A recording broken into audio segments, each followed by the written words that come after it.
Hi, it's Dave. Starlink just might be one of the most important companies in this decade. In this video, I'm going to do a deep dive into what Starlink is doing, the challenges they face, and what options exist to invest into Starlink.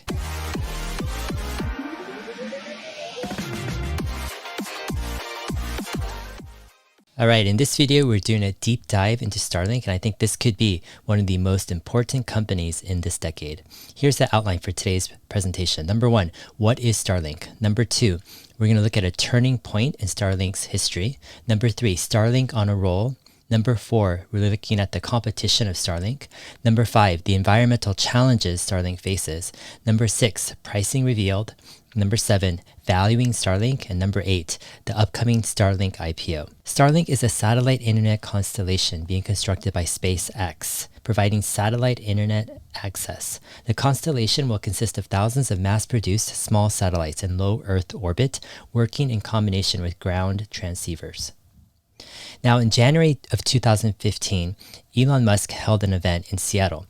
And Elon said that SpaceX has submitted to international regulators the necessary documentation for a global satellite internet project to eventually include some 4,000 satellites in low Earth orbit and initial service within 5 years.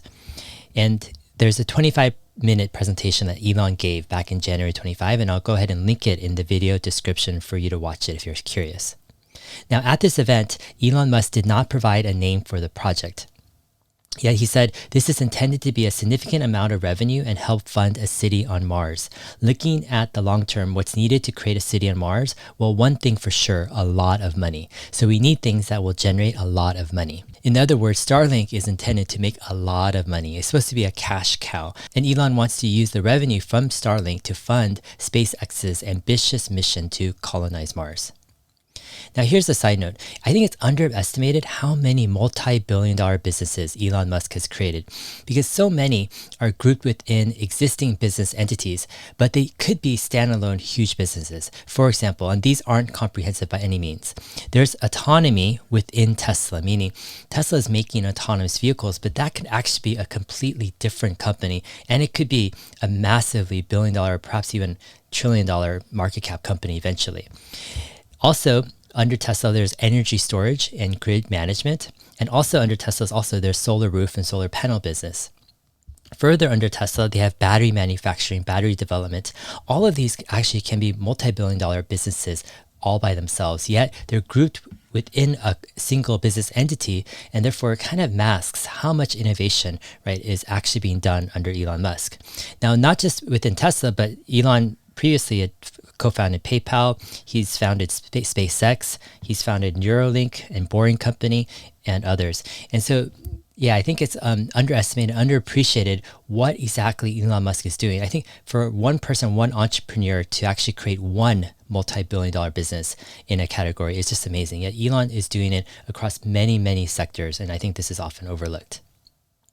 Now, going back to this January 2015 event where Elon launched this whole Starlink project, he said, we're really talking about something which in the long term is like rebuilding the internet in space. The goal will be to have the majority of long distance internet traffic go over the network and about 10% of local consumer and business traffic.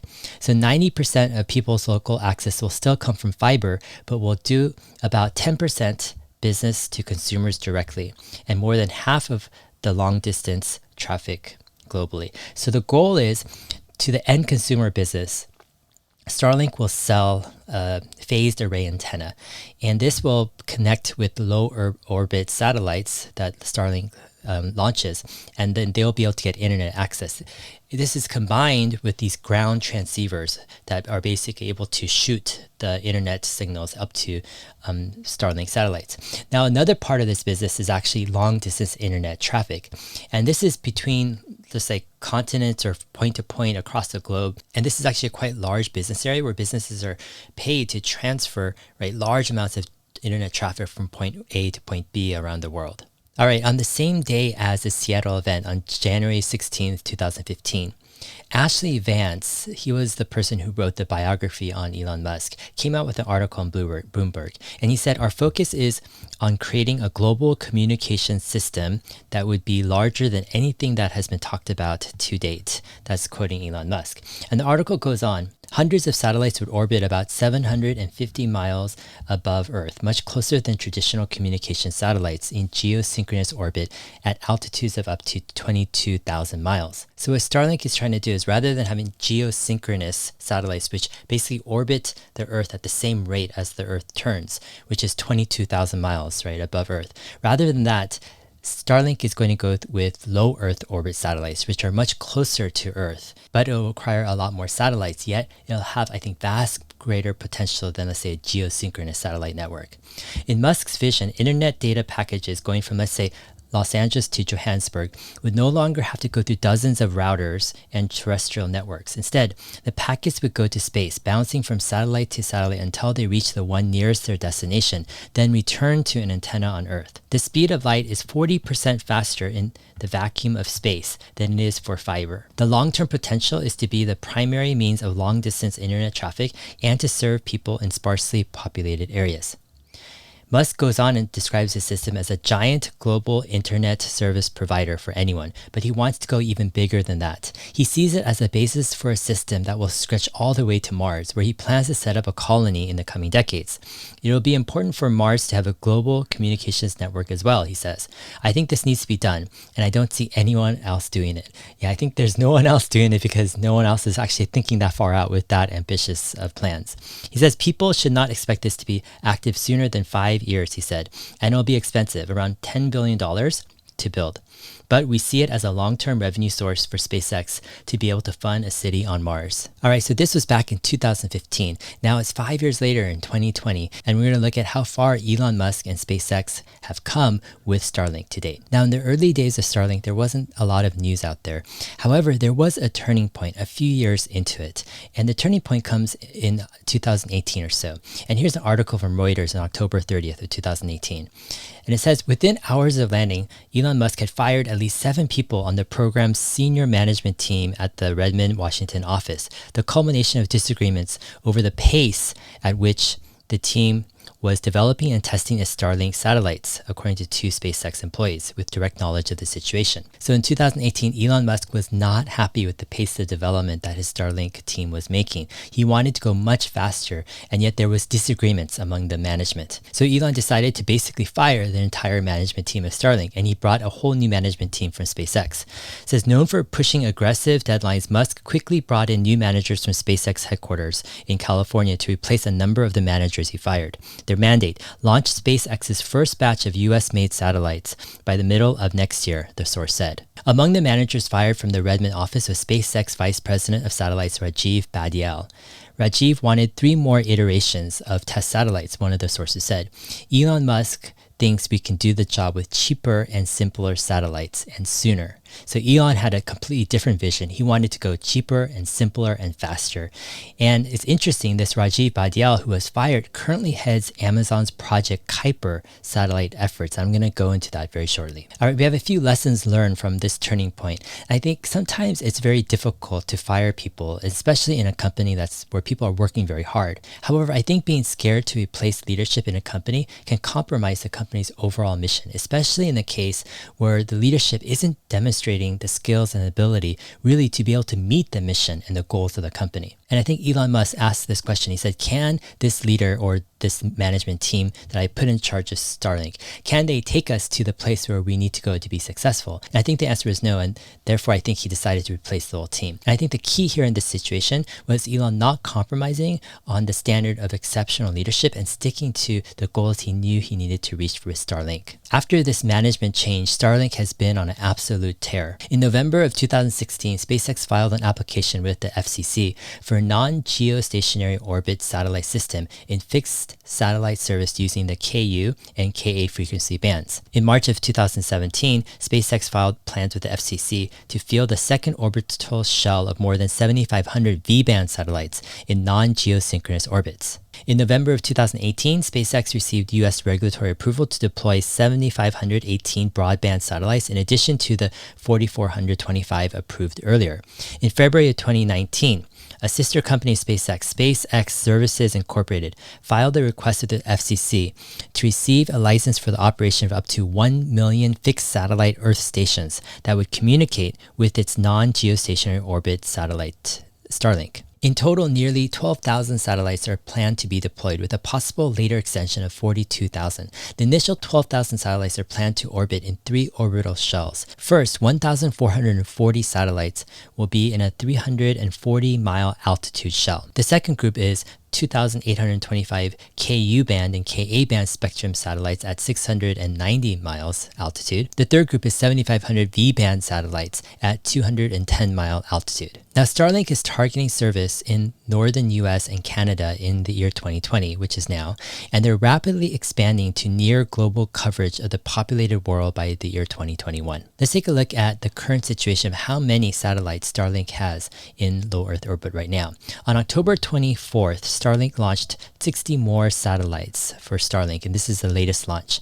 Currently, they have a total number of satellites launched at 895, and they have deorbited 51 of those satellites. So currently, the total number of satellites that are in orbit as of October 24th, 2020 is 844. All right, here's a cool little animation of Starlink satellites in orbit and what's being planned in the future. And they are different orbital shells. And so if you notice, actually, these satellites are moving quite fast around planet Earth. In order to use Starlink, the consumer needs a cheap phased array flat receiver to track the fast-moving low Earth orbit satellites. These satellites will circle the Earth every 90 minutes or so. An antenna would need to track it moving across the sky over a few minutes and then switch to the next satellite. All right, so what is phased array? In antenna theory, a phased array usually means an electronically scanned array, a computer-controlled array of antennas, which creates a beam of radio waves that can be electronically steered to point in different directions without moving the antennas. Phased arrays were invented for use in military radar systems to steer a beam of radio waves quickly across the sky to detect planes and missiles. And one of the benefits of having a phased array antenna is you don't need to point the satellite dish at a certain exact position in order to get internet reception. Rather, the dish will kind of point itself and actually have a wide range to determine which satellites it's going to link up to. Now let's talk about the difference between low Earth orbit versus geosynchronous orbit. Now, geosynchronous orbit is an Earth-centered orbit with an orbital period that matches the Earth's rotation on its axis. From the ground, geosynchronous orbit satellites appear to be stationary. So in other words, it kind of rotates around the Earth at the same speed that the Earth is rotating at. And usually this is about 22,000 miles in altitude. Now compare this to low Earth orbit satellites, which revolve at an altitude between 160 and 2,000 kilometers, or about 99 to 1,200 miles. These low Earth satellites also can fly at a much faster pace because of their proximity to Earth. Now, this past year, SpaceX opened up an interest list to find out who's interested in Starlink. And SpaceX said that Starlink, its nascent satellite internet service, has already seen extraordinary demand from potential customers, with nearly 700,000 individuals across the United States indicating they are interested in the company's coming service. Due to the greater than expected interest, SpaceX filed a request with the FCC on Friday, asking to increase the number of authorized user terminals from 5 million from 1 million. User terminals are the devices consumers would use to connect to the company's satellite internet network. Now, this is back in August of 2020, and SpaceX is saying they need more than 1 million. They need 5 million user terminals, at least permission for that. And when they continue to grow, they'll continue to boost their requests for permission as well. One interesting thing to note is that actually the launching of Starlink satellites is likely to become cheaper over time. And the reason is because SpaceX's Starship will make deploying the Starlink satellite $1 to $2 billion cheaper than to launch with, let's say, Falcon 9s. And the main reason is the Starship will be able to deploy deploy over 5 times the number of Starlink satellites per launch, and the cost per launch will be 3 times less. So in other words, SpaceX is planning to use their Starship, which is under development, to launch these Starlink satellites in the future. And by doing so, they'll launch 400 satellites at a time. All right, now let's take a look at Starlink competitors. First, I want to take a look at OneWeb. OneWeb was founded in 2012 by Greg Weiler. He secured $500 million in funding in 2015, and he contracted with Airbus so Airbus could build the satellites. In 2016, he raised $1 billion from SoftBank. And then in 2017, OneWeb raised another $200 million. Now here's Elon Musk's take on OneWeb. This is back in January of 2016. Musk and Weiler have known each other for years. Musk, in fact, used to crash at Weiler's guest house in Atherton, California. While there are major similarities between the two ventures, Musk says he'll have an edge through SpaceX's smarts and manufacturing techniques. Greg and I have a fundamental disagreement about the architecture, Musk says.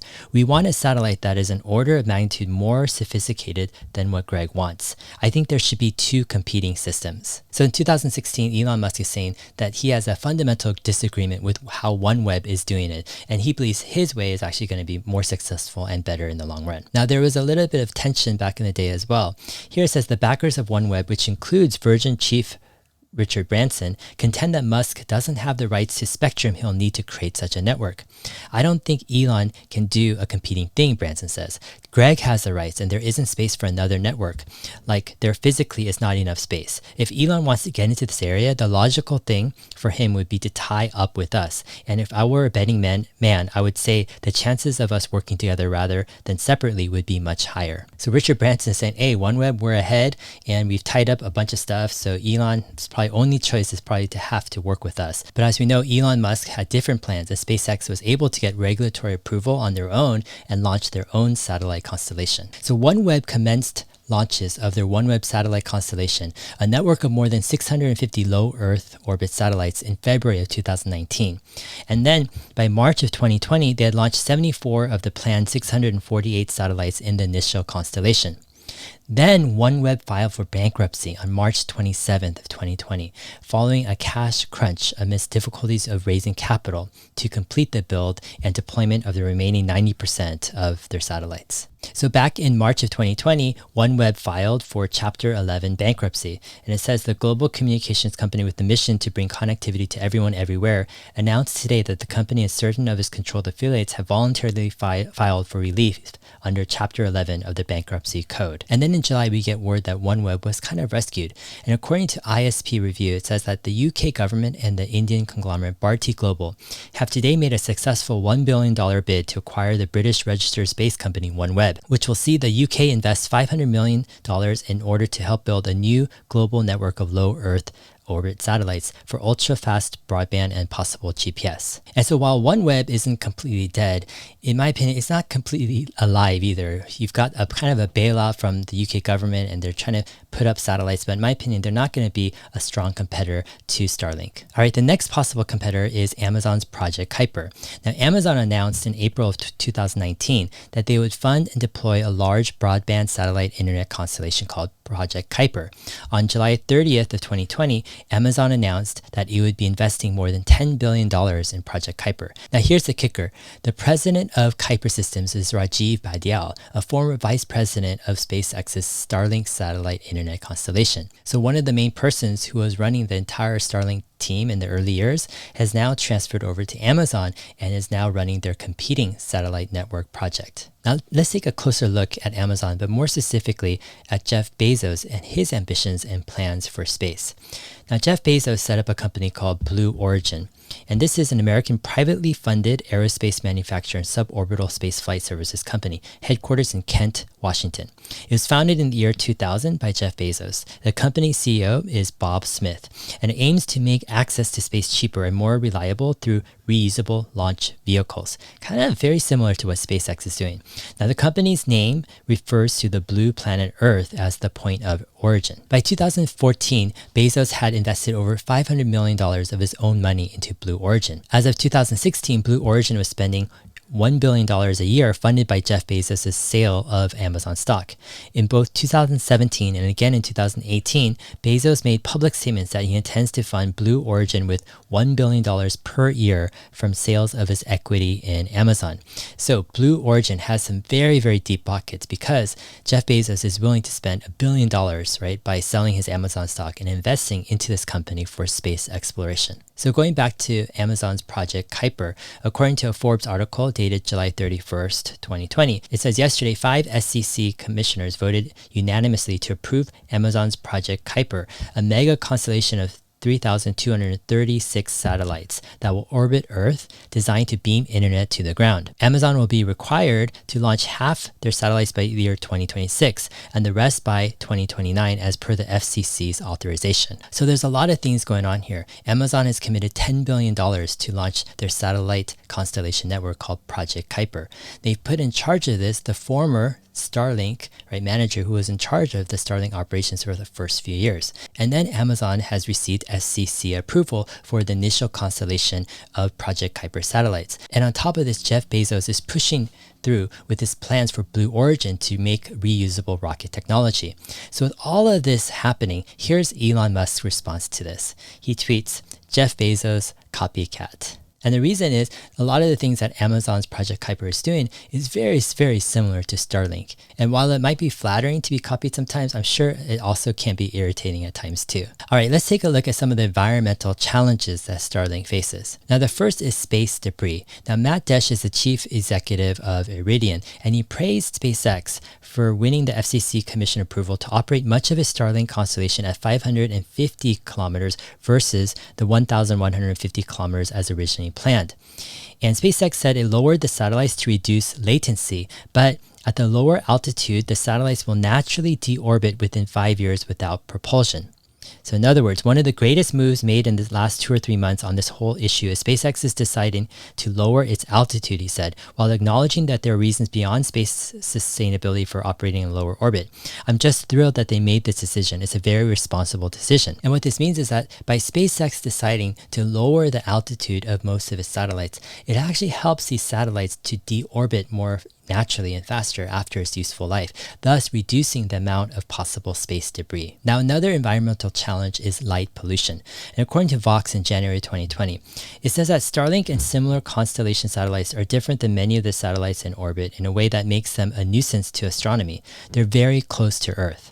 If something is 2 times lower in orbit, Tyson explains, it's 4 times brighter to us on the ground. Telescopes capture images of the sky with very sensitive cameras. These satellites are so bright that they overexpose the camera sensors. The effect is like taking an eraser to the images of the night sky, covering the images of the sky with tracks of unusable data.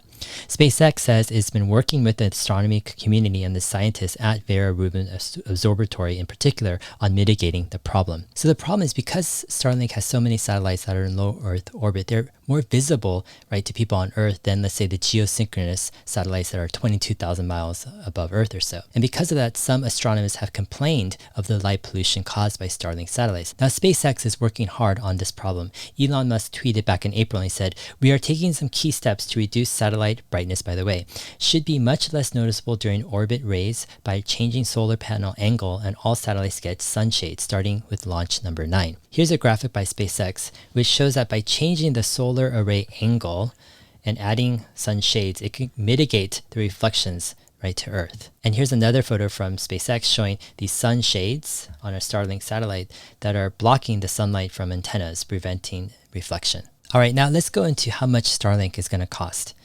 So Starlink has started their beta, and it's called Better Than Nothing beta test. And here's kind of the email that they sent out. And it says, we're trying to lower initial expectations. And it says you could see data speeds varying from 50 megabits per second to 150 megabits per second, and latency from 20 milliseconds to 40 milliseconds over the next several months as we enhance the Starlink system. As we launch more satellites, install more ground stations, and improve our networking software, data speed, latency, and uptime will improve dramatically. For latency, we expect to achieve 16 milliseconds to 19 milliseconds by the summer of 2021. The Starlink phased array user terminal, which is more advanced than what is used in fighter jets, plus mounting tripod and Wi-Fi router will cost $499, and then the monthly subscription will cost $99. So here are the details of the initial Starlink beta launch. You'll get actually very good initial speeds, and these speeds will just improve over time. There's no mention of data caps, and my gut feeling is that Starlink won't have data caps because this is one of the things I think that people complain about current satellite internet usage. I think it's a reasonable price, $99 per month. If you compare it to other satellite internet services, it's actually really cheap and very affordable. Plus, it's $499 for the hardware. Again, this is actually very reasonable. This beta rollout has just started last week, and so you have the first beta users actually getting their phased array antennas, setting up Starlink, and testing it out for the first time. In a future video this week, I plan to do an unboxing of the Starlink satellite hardware system. And if you want to be kept updated, please subscribe to the channel so you can get notified about that. All right, so when can I get Starlink? Under Starlink's Better Than Nothing beta program, the initial service is targeted for the US and Canada in year 2020, but it's rapidly expanding to near global coverage of the populated world by 2021. Starlink's initial goal is to have 1,440 satellites in their first orbital shell to give basic global coverage, and I'm thinking that they can reach that by springtime of next year or so. Can Starlink replace my home internet? Well, I think actually Starlink is going to be especially useful for those in rural and remote areas. The alternative is actually pretty miserable. You have HughesNet, which is a satellite internet provider, but it's very expensive, it's very slow, and they have very strict data caps. Also, Starlink will appeal to those people who need very fast latency. However, I don't think Starlink is going to be ideal for urban settings, especially those in high-rise buildings, because you'll just have a lot of obstructions. And already the fiber optic network is quite dense in urban areas. Can I make video calls and play games? Yes, Starlink's latency speed is very fast, and it's going to be great for video calls and gaming. And it's going to be great for those who need super fast latency, like people with high-speed stock trading. For the initial beta users, some people are posting on Reddit their experiences, and they're getting great download speed and actually very fast latency. It's just occasionally the signal might drop off because the Starlink satellite is switching satellites. But I think over time, as Starlink puts out more satellites, they're going to resolve that problem because they'll have greater coverage of satellites around the world. Will Starlink have a data plan where they throttle people who stream videos all day?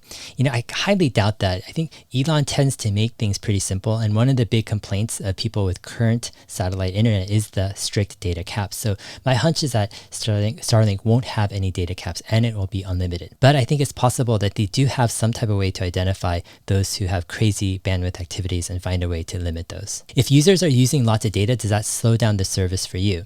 Now, the system of Starlink, I think, is going to be designed to handle millions and millions of users. And as the constellation grows, it'll just get more reliable and faster. So I don't think people have to worry about data speeds at all. Does Starlink have international expansion plans? Yes, Starlink was designed to allow people in remote areas around the world to access the internet. So that's kind of the ethos and the mission of Starlink, is to be international and global. They'll start out in the US and expand from there. But recently I heard reports that Starlink had applied for access in Germany. And I think we're going to see this trend of Starlink just expanding country by country as it becomes more global in providing its services.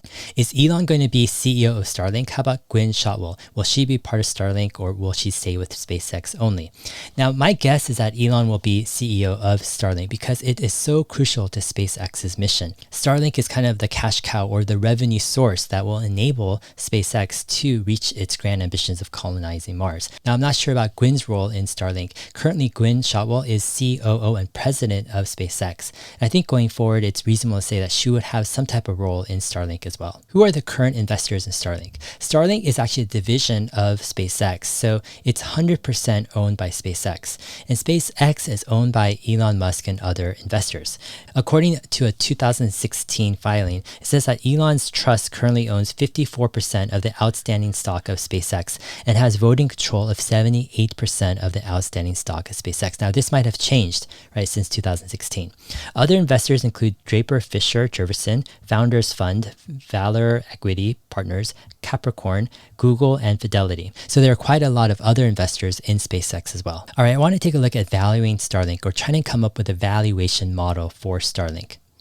So how do we value Starlink? Well, I think internet is an essential need. So it's an easy value proposition that Starlink is giving to its users.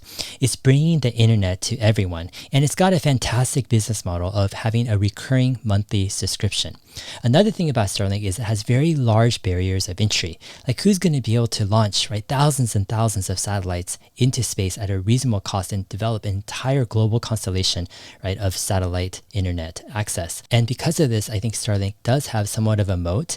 And if it keeps up its pace of innovation, it can continue its competitive advantage into the future. January of 2017, the Wall Street Journal published an article that leaked internal documents from SpaceX that showed their projected revenue and income going forward. Now, it's important to note that the satellite launch market is a tiny market compared to the Starlink market, which is the internet access market. So if you look at this revenue chart here, it shows that actually SpaceX's launch market caps out at about $5 billion in 2025. In other words, the revenue potential that SpaceX has for their launch business is actually quite small compared to the revenue potential they have with Starlink. Now, with Starlink, the revenue here begins in the year 2019, and it ramps up until it gets to over $35 billion in the year 2025. So the vast majority of revenue for SpaceX in the future is anticipated in coming from Starlink versus their launch business. All right, here we have their operating income forecast from the same article. And it shows that operating income kind of starts in the year 2020. Now, we know that this isn't accurate. It's years off because with Starlink, it hasn't even gone into operation yet. However, according to these internal forecasts, it shows that operating income ramps up to over $20 billion in the year 2025. Now, what is operating income? Operating income is you take your gross profit and you minus your operating expenses. That's how you get operating income. If you want to get net income, then you add in all the additional expenses such as interest and tax, etc. So for SpaceX to be projecting operating income of over $20 billion in the year 2025, then let's push that out a few years because it's a bit late compared to this forecast. It's still quite astounding and amazing. This is amazing margins on a business that is very, very lucrative. So how do we come up with a valuation model? Let's keep the revenue and operating income projections, let's say from that leaked article. But let's say we add 4 to 5 years, right, to those projections just to give it a margin of safety. So let's say Starlink has a $20 billion operating income in the year 2030. And if investors give a 50 times multiple for that income, and I think that's very reasonable since this is a recurring monthly income source, right? It's very stable, and Starlink is probably going to be growing fairly fast even at that time, deserving perhaps a 50 times multiple off of their operating income. If that's the case, the market cap would be a $1 trillion market cap company. It would make it one of the most valuable companies in the world. All right, I want to share another valuation model for Starlink. Now, this is from Treffa's team via Forbes in October of 2019, and I'll go ahead and add a link in the video description for your own use. And it says Starlink will come into commercial service from 2021 with coverage spanning a bulk of the global population by 2025. 5.8 billion people will be online by the year 2025. We estimate that Starlink will garner about 0.1% of all new internet users by the year 2021, with the number rising to 2.3% by 2025 as the coverage scales up. This would imply that the company's new subscriber adds would scale from 0.2 million in 2021 to about 5.6 million by 2025. We estimate Starlink's total user base as of 2025 to be about 14.4 million. It goes on and says we project monthly average revenue per user for the service will stand at $60. This would imply annual revenues of about $10 billion in the year 2025. Assuming 2025 revenues of about $10.4 billion and a price to sales multiple of about 3x, we estimate that Starlink could be valued at a little over $30 billion. All right, I think there are actually major flaws in this model that I just shared. First off, Starlink is a very high margin business. We're talking about an operating margin of probably over 60% according to the leaked documents that I shared earlier. Now, if you're assuming $10 billion of revenue in 2025, this could mean that Starlink could have an operating profit or operating income of $6 billion. That is actually amazing. And they would still be growing extremely fast. So if you give it a 50 times multiple off of their $6 billion operating profit in the year 2025, you get a market cap of $300 billion. Now, this is 10 times, right, the forecasted $30 billion market cap that model is sharing in 2025. Next, I want to share an investment framework that I've come up with personally, and it's more of a generational company investing framework. And the question is Starlink a generational company? And I ask several questions. First, is Starlink disrupting a very large market? And I think the answer is obviously yes. This is a global internet access market. This market has amazing potential. It's got an amazing business model and growth ahead. Number two, does Starlink have a significantly better product and ability to defend that superiority? And I think the answer is a resounding yes. There isn't really even a second place competitor at this moment. And Starlink to this date is the only company that's showing that it's competent enough and innovative enough to create a truly global satellite internet constellation. Sure, there will be competitors, but as long as Starlink continues to focus on innovation and pace of development, I think they will outdo the competitors. Number three, do they have world-class execution? And I think they've showed up to this point, yes, they've outcompeted the most innovative satellite companies in the world at this point, and they're continuing their pace of world-class execution. Number four, do they have a clear and probable path to a 10x valuation in 5 to 10 years? Now, the answer to this question all depends on what is the starting valuation for Starlink. But if Starlink is able to debut at a valuation of under $100 billion, then yes, I do think they have a clear and probable path to a 10x valuation within 5 to 10 years. So the next question is, how do I invest in Starlink? Well, Starlink is a part of SpaceX, which is a privately held company that is not traded in the public markets. It's possible that SpaceX spins out Starlink as a separate company and takes it public, and that's when the vast majority of people will have access to be able to invest into a company like Starlink. Now, according to a February 2020 CNBC article, it quotes Gwynne Shotwell, the president and COO of SpaceX, and she says, "Right now we are a private company, but Starlink is the right kind of business that we can go ahead and take public. That particular piece is an element of the business that we are likely to spin out and go public. But in terms of SpaceX as a whole, they can't take the company public until they're flying to Mars regularly," she said. So in other words, Starlink is a type of company that SpaceX is willing to spin out as a separate company and go IPO, while SpaceX is going to remain private until they're regularly flying to Mars. All right, back in September 28th of this year on Twitter, VM_1 says, "Can you please go IPO with Starlink and somehow let retail investors in early? Retail always gets the tail end of IPOs." And Elon Musk replies on Twitter and says, "We will probably IPO Starlink, but only several years in the future when revenue growth is smooth and predictable. Public market does not like erratic cash flow, haha. I'm a huge fan of small retail investors. We'll make sure they get top priority. You can hold me to it." All right, here Elon Musk makes an amazing promise to individual retail shareholders, saying that he's going to give them top priority in a future Starlink IPO. Now, this is amazing news. And I think it's great news for all retail investors who are looking to invest in a company like SpaceX.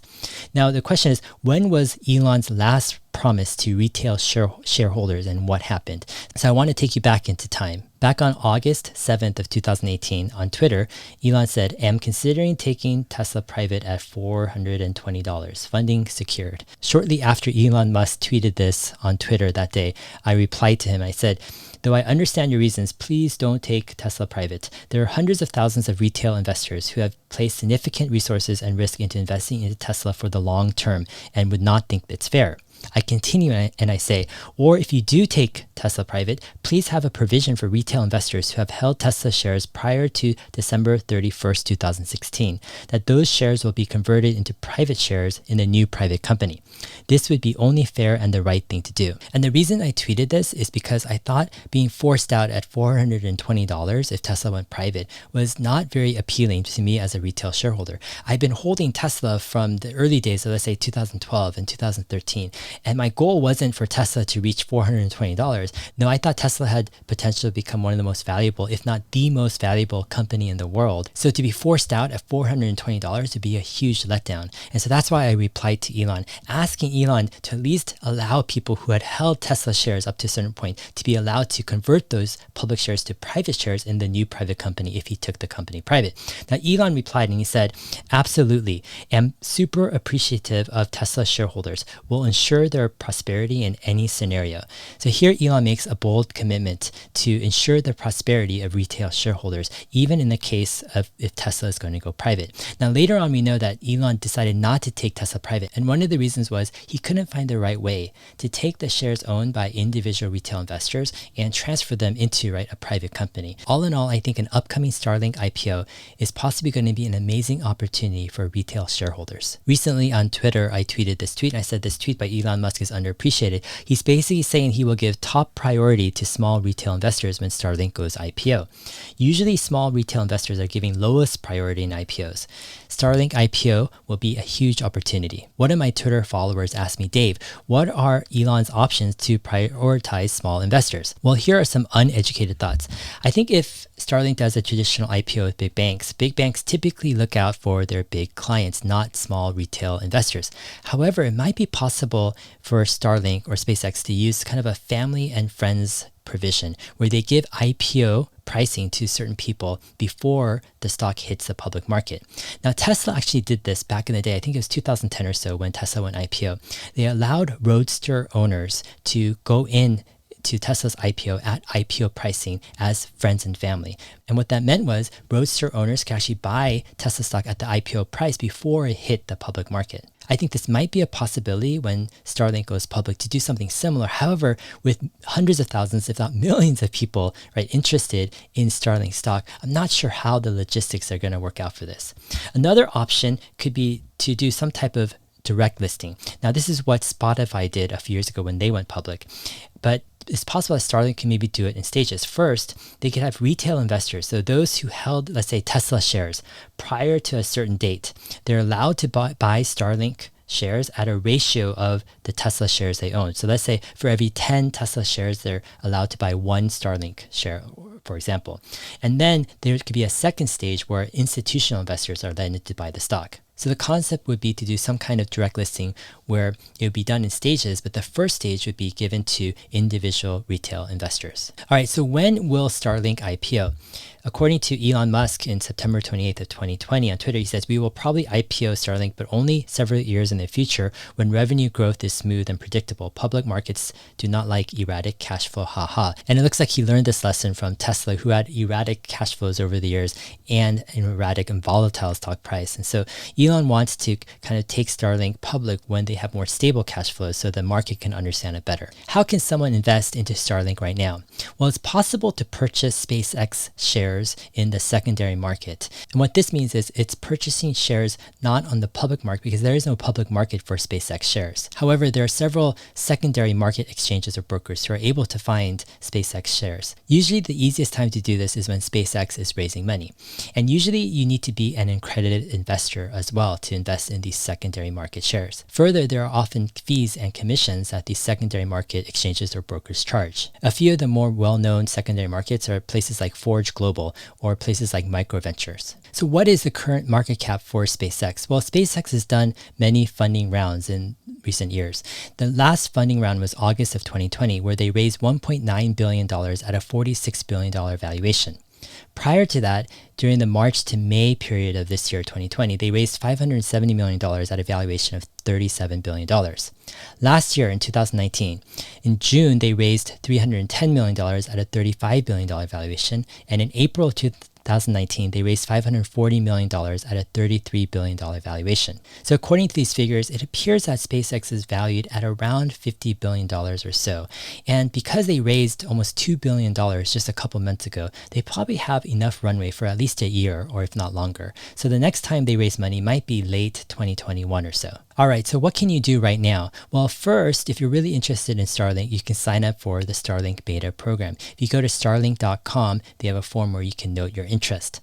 Second, you can watch Starlink launches at spacex.com. Next, you can keep updated on my next Starlink video by subscribing. I'm going to be doing an unboxing video of the Starlink hardware this week. I'm going to be testing out some of the service, and I'm going to be comparing Starlink service with my current satellite internet provider, HughesNet, to kind of see what the difference is. Further, if you have any questions about Starlink, or if you have some suggestions on some Starlink topics that you'd like me to cover in future videos, please add them in the comments section below. Next, if this video has been helpful, then please like the video because that helps spread the word and helps others get to view this video as well. And if we can get to 10,000 likes, that would be awesome. Also, if you work for SpaceX, I appreciate any help in trying to interview Gwynne Shotwell. In my opinion, I think Starlink has an amazing mission and vision, and I think it's underappreciated in many ways. Starlink is going to revolutionize rural and underdeveloped areas. For example, if an underdeveloped village pulled together to get one Starlink for their village and got several Wi-Fi extenders, they could cover their entire village with Wi-Fi access from Starlink. And this would give internet access to the entire village. And more importantly, the kids growing up in that village would have access to all of the education that the internet offers. They can learn new languages, they can learn math and science, they can learn history, they can learn geography, they can learn about economics, they can learn how to start a business. In fact, they can even start their businesses online.